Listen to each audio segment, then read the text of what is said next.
Hey folks, welcome back to our panel. Let's get it started with some NFL talk. Of course, many exciting games this weekend. We have to talk about the Cowboys and the Broncos. Brooks, I know you have a lot to say about this, probably being a Cowboys fan. Obviously not the result you wanted, but what are your thoughts? Takeaway, all I'm going to say is Peyton Manning is the best. Tony Romo makes me cry on Sundays, and it breaks my heart. But seriously, Dallas played a great game. Defense was not there. Monty Kiffin, as new defensive coordinator, has been subpar at best. Our defense can't stop a cold. But, I mean, Peyton Manning has been able to just shred the cover two in any defense that he's been playing. Everyone knew this was going to be a shootout. This was one of the top 5 scoring games of all time in the NFL. So that shows you that Peyton Manning's on the top of his game. Also, I'm not going to blame this on Tony Romo. We know who Tony Romo is. We know what he's made of. Now, that pick at the end of the game, it hurts because I feel that's his career. 500 yards, 5 touchdowns. But when you need him, he breaks your heart and your season is over. But to take away from this, hopefully they can get better.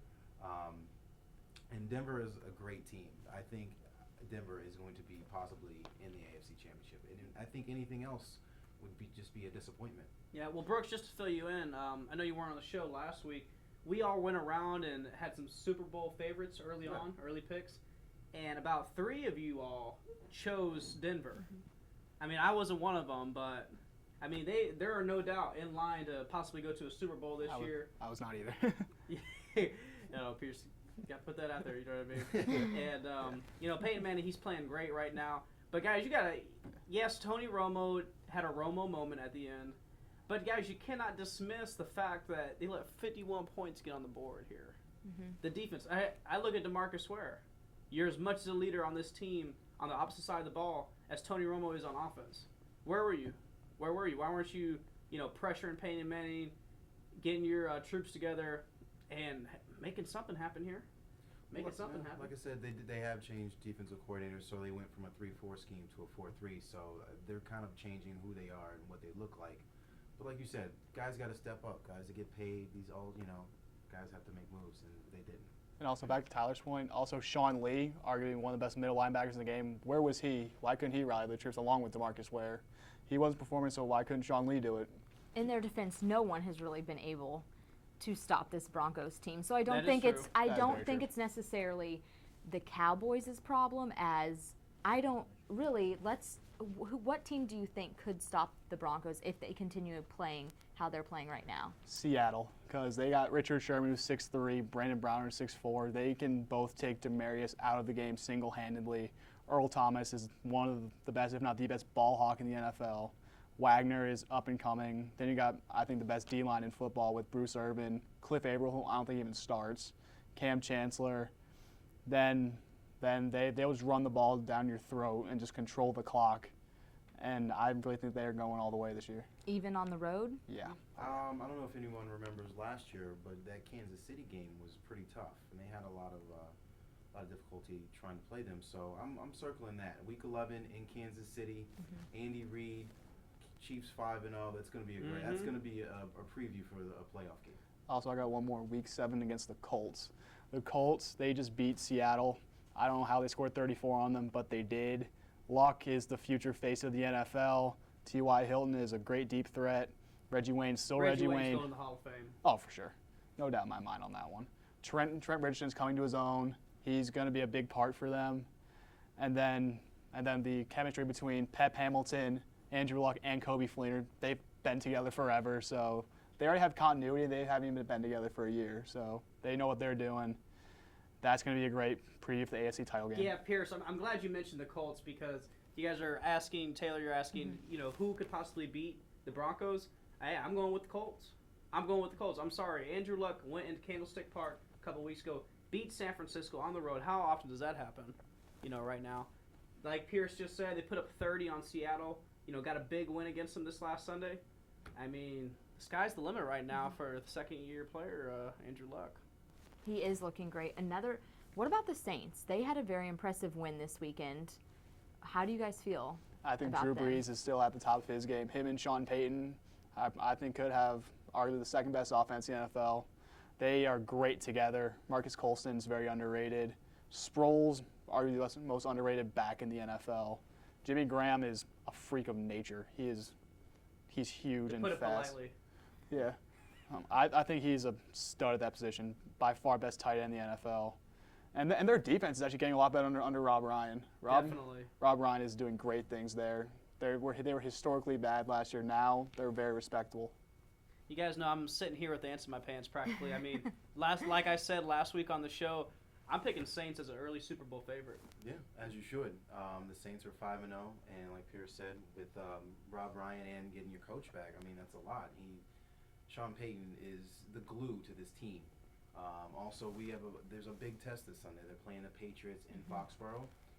They're supposed to have Gronk back, so I feel like it's going to be a big test. I'm taking the Saints personally because I hate the Patriots, and I know hate is a strong word, so we'll just say dislike. But I really think that the Saints have a lot to prove. There's no one that I see in their way right now that they can't handle. Drew Brees is Drew Brees, and you have to pick your poison. It's where do you want to get hurt? Like you said, you want to get hurt by Sproles, Jimmy Graham. I mean, this is a team that Pick your poison. Yeah, needs double coverage. And I don't think the Patriots are really that big of a test anyway. I think they're the worst 4-1 team. They haven't beaten anyone really that good yet. I was just going to mention, They need now two they got rookie their first quarterbacks. loss of the season, and their record would show that they're actually a very top elite team. But it's kind of like thing we were saying last week with Kansas. Is their record really reflecting how tough and how good this team is, or has their schedule kind of been a cakewalk? I think their schedule's really been a cakewalk. Like Geno Smith, he's nothing special right now, but I think he'll be good in the future, but not right now. E.J. Manuel, another rookie. Then they went on the road to, I think, play Jacksonville, and they beat them, and then they lost this week and to a Cincinnati team who I think will win the AFC North, but they're not a threat to the Colts or the Broncos. So I really think they won't even make the playoffs this year. Well, guys, let's stop right there. I'm glad you brought up Geno Smith because something that's just been itching me is the AFC East. All right, we have the Jets 3-2, Dolphins 3-2, and of course you know the Patriots 4-1, and the Bills. Now, not such a good record, but they can beat you on any given day practically. Oh yeah. I mean, and speaking of the Jets, I mean, you know how how they got this third win, beating Atlanta in Atlanta. Guys, what's going off Atlanta? Do any of us think that Atlanta would start off 1-4? What do you think, Taylor? I mean, last year they were such a strong team; they were a contender. But I do not feel that the Jets' record reflects their team. I do not think that their team is that strong. As I've mentioned, I know you had a heartbreaker when they lost over a penalty to Tampa. I just don't think, and Atlanta is not the same Atlanta that they were last year. Yes, they're a good team, and I think it was a good win for them, but I do not feel that they are. I feel like they're overrated. Yeah. Well, I mean, let's be real here. The Falcons only had 4 losses all last year. Now they're 1-4. With the loss of Steven Jackson, you made the team's a little more one-dimensional. You got Jacquez Rodgers as a backup, and no offense, he's a little guy. He's a scat back. So, I mean, I feel that you just have to cover the receivers. And now I've just heard Pierce told me about 30 minutes ago, they just lost Julio Jones for the year. So it's only going to get worse in Atlanta. I really feel that I think Atlanta's done. Well, if Julio can come back, I think they'll be fine because they're really injured right now. Steven Jackson's not playing right now. Roddy White's still playing on one leg. Gonzalez, he's battling something. He's not himself. The offensive line. Old age is what that is. Yeah, but he's getting old, but he can still play. Once they get healthy, I think they could to right ship. I think they're the only 1-4 team that could right ship because Matty Ice is still a top 6 or 7 quarterback in this league. So I have a question for everyone. Who do we think is going to win the division? In the NFC South? In the AFC East? In the AFC East. I'm just gonna have to go with my gut here and say New England. Yeah. I'm going to go with Miami because I think they can go into Foxborough and do it. Gronk, I don't think he'll be healthy this year. Amendola is fragile as glass. Once you touch him, he's injured. Vince Wilfork is out for the year, so there's one less big problem to worry about. And Tannehill is progressing. He's not where he needs to be, but he's progressing. Once Mike Wallace gets going, they'll be good. And that defense is very underrated. I don't think I know everyone down here is all excited about the Dolphins. I think they're overrated. I think there's no way that they have a chance of beating New England. I personally do dislike Tom Brady, the Patriots, the whole franchise. I'm not a fan, but I do not see anyone else being. I don't see anyone else being able to beat them, and I do not think that they are as strong as they have been in the past. But I do think that I can't see Miami beating them. I mean, Tom Brady in the postseason, I don't see it happening. Kiss the rings, man. Yeah, pretty Kiss much. the rings. Pretty much. Well, that's all we have for this week, folks. Stay tuned for next week.